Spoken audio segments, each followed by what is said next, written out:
बिस्मिल्लाहिर्रहमानिर्रहीम। आज हम बनाएंगे बर्फ़ी जो बेहतरीन बनती है। एक बार आप भी घर में ज़रूर ट्राई करें। आप हमारे यूट्यूब चैनल पर नए हैं तो हमारे यूट्यूब चैनल को सब्सक्राइब करें, क्योंकि काफ़ी लोग यही चाहते हैं कि हम घर में बर्फ़ी बना के खाएं। तो चलते हैं हम रेसिपी की तरफ। सबसे पहले हम पैन लेंगे, उसमें 2 चम्मच ऑयल के डालेंगे। ऑयल डालने के बाद में हम लेंगे चावल। 1 कप में चावल लूँगा। ग्राम की बात करें तो तकरीबन 200 ग्राम। ये 200 ग्राम चावल है। ये वही चावल है जो हम घर में यूज़ करते हैं, उसी से हम आज बर्फ़ी बनाएंगे। बेहतरीन और मज़ेदार बनती है, क्योंकि एक बार आप भी ट्राई करेंगे तो आपको पता चल जाएगा। आप बाहर की जो बर्फ़ी है वो खाना छोड़ देंगे। तो हम डाल देते हैं पैन में और उसको पकाएंगे। चावल हमें डायरेक्ट वैसे ही नहीं डालने, क्योंकि चावल को सबसे पहले धोना पड़ता है, उसके बाद में उसको सुखाना पड़ता है। जैसे हमने धो लिया, उसके बाद में किसी तौलिए से या किसी कपड़े से हम चावल का पानी जो होता है वो खुश्क करते हैं। उसके बाद में हम डालते हैं पैन में। पैन में जब इसका पानी खुश्क हो जाता है उसके बाद में डालते हैं ऑयल। ये मैंने प्रोसेस सारा पहले करके उसके बाद में वीडियो बनाई है, क्योंकि नहीं तो वीडियो लंबी हो जाती इस वजह से। तो हम इसको इस तरीके से भूनेंगे, तकरीबन 4 से 5 मिनट भुनेंगे तो इसका कलर जो है वो चेंज हो जाएगा, ब्राउन कलर हो जाएगा। तो हमें ऐसे ही रखना है, ब्राउन कलर। तो आप देख सकते हैं चावल का जो कलर है ऐसे ही आपको रखना है, ब्राउन। उसके बाद में हम लेंगे चीनी।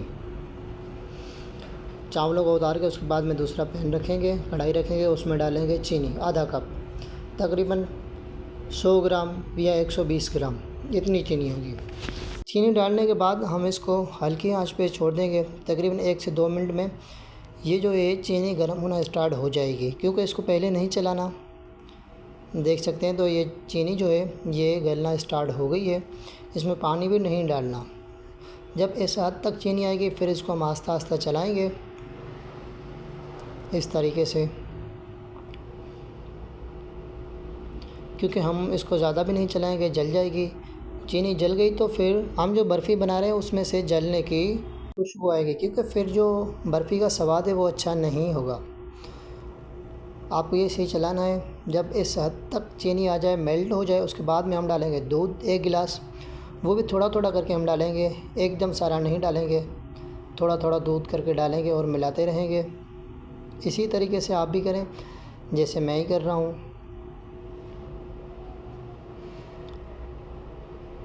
बिल्कुल थोड़ा थोड़ा सा करके डालना है और अच्छी तरह से मिलाना भी है।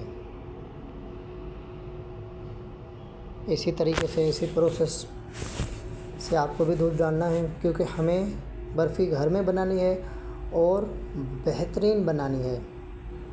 तो इस वजह से हम मेहनत भी करते हैं। तो इस तरीके से हम सारे दूध में वो चीनी मिला देंगे जो हमने पहले बना के रखी थी। उसके बाद में हम लेंगे चावल जो हमने भून के रखे थे। ये वही चावल है जो हमने पहले भूने थे। इसको हम डालेंगे मिक्सी में, मिक्सी बोल सकते हो, चॉपर बोल सकते हो। इसको देंगे ढक्कन और अच्छी तरह से मेल्ट करेंगे। ये बिल्कुल आटा बन गया होगा, हम खोल के देखते हैं। तो आप देख सकते हैं ये मुकम्मल आटा बन चुका है। फिर चावल जो है हमारे वो भुने हुए थे। चावल भुने हुए होंगे तो वो मिक्सी में आटा बन जाएंगे। इस तरीके से आप भी करेंगे तो बेहतरीन बनेगी आपकी भी बर्फ़ी। उसके बाद में जो हमारा वो दूध उबाइल हो रहा है तो उसको हम देखते हैं। इसमें डालेंगे 1 चम्मच घी का। घी आप कम ज़्यादा भी कर सकते हैं, कोई मसला नहीं होता, क्योंकि जो घी है वो जो हमारी बर्फ़ी है उसमें बेहतरीन एक टेस्ट देता है। तो उसके बाद में हम डालेंगे आधा चम्मच इलायची, आधा चम्मच से कम, जो हमारे पास सफ़ेद इलायची होती है छोटी, उसका पाउडर, और अच्छी तरह से मिक्स करेंगे। उसके बाद में हम डालेंगे इसमें वही चावल जो हमने पहले मिक्सी में चला के रखे थे, जो पाउडर बना के रखा था वो इसमें डालेंगे। क्योंकि हमने जब घी डाला उसके बाद में इसका ब्राउन कलर बेहतरीन आ चुका है, दूध और उसका चास का। उसके बाद में हमने डाला वही चावल जो हमने भून के रखे थे और अच्छी तरह से मिक्स करेंगे। इस तरीके से मिक्स करना है जो इसकी जो गुठलियाँ हैं वो ना बने। क्योंकि गुठलियाँ बनेगी तो फिर ये बर्फ़ी में खाने में दिक्कत देंगी और ये जो आटा है वही गुठलियों के अंदर पड़ा रहेगा। तो हमें इस तरीके से मिक्स करना है। इसकी गुठलियाँ सारी जो हैं वो ख़त्म करनी है। लो फ्लेम पे पकाना है, हल्की आंच पे पकाना है। जब 3 से 4 मिनट आप पकाएंगे तो इस तरीके से मटेरियल बन जाएगा पूरा। मटेरियल बनने के बाद में भी आपको पता लगे कि कुछ कच्चापन इसमें है तो आप इसमें थोड़ा सा और पानी डालें। जैसे मैं भी पानी डाल देता हूँ। मुझे लग रहा है कि इसमें अभी कुछ गुठलियाँ भी हैं और जो चावल के दाने रह गए या चीनी के दाने रह गए वो भी कच्चे हैं। इसको आप स्टीम भी दे सकते हैं, कोई मसला नहीं। जैसे कि हमने पानी डाला और अच्छी तरह से मिक्स करने लगे, फिर भी उसी तरतीब से हम इसको पकाएंगे और अच्छी तरह से इसको ऐसे ही हमें इसको पलटे देना है, क्योंकि हमारी जो गुठलियाँ वगैरह हो या कोई भी अंदर कच्चापन हो तो वो ख़त्म हो जाए। उसके बाद में करेंगे आग बंद और हम इसको देंगे ढक्कन।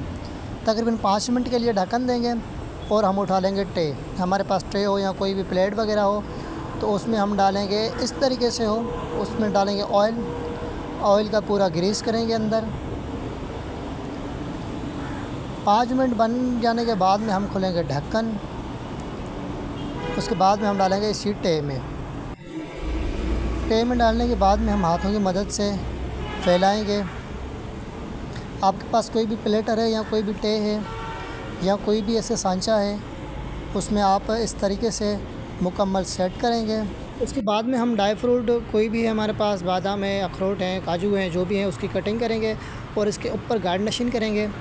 जैसे मैं कर रहा हूँ वैसे ही हाथों की मदद से इसके अंदर इनको बिठाएंगे, क्योंकि नहीं तो गिर जाएंगे। आपको पता है 2-3 घंटे के बाद में हम इसको देखेंगे। फिर जब 2-3 घंटे के बाद में हमने उठाया तो आप देख सकते हैं जी इसकी जो साइडें हैं वो भी बर्फ़ी छोड़ चुकी है, तो समझ लें तैयार हो चुकी है। तो इसको हम करेंगे कटिंग। आप किस तरीके से भी कटिंग कर सकते हैं। तो मैं इसकी लंबी कटिंग करने लगा, तो इस तरीके से आप भी कटिंग करें। आप इसी तरीके से कटिंग करें तो आसानी से कट हो जाएगा, कोई मसला नहीं होता। मैंने इस तरीके से लंबी कटिंग की है और इसको मैं सेव करने लगा किसी प्लेट में। तो आप देख सकते हैं माशाल्लाह कितनी बेहतरीन बनी है और कितनी परफेक्ट बनी है। तो आप अपना फीडबैक लाजमी दें, हमारी वीडियो आपको कैसे लगती है कमेंट में लाजमी बताया करें।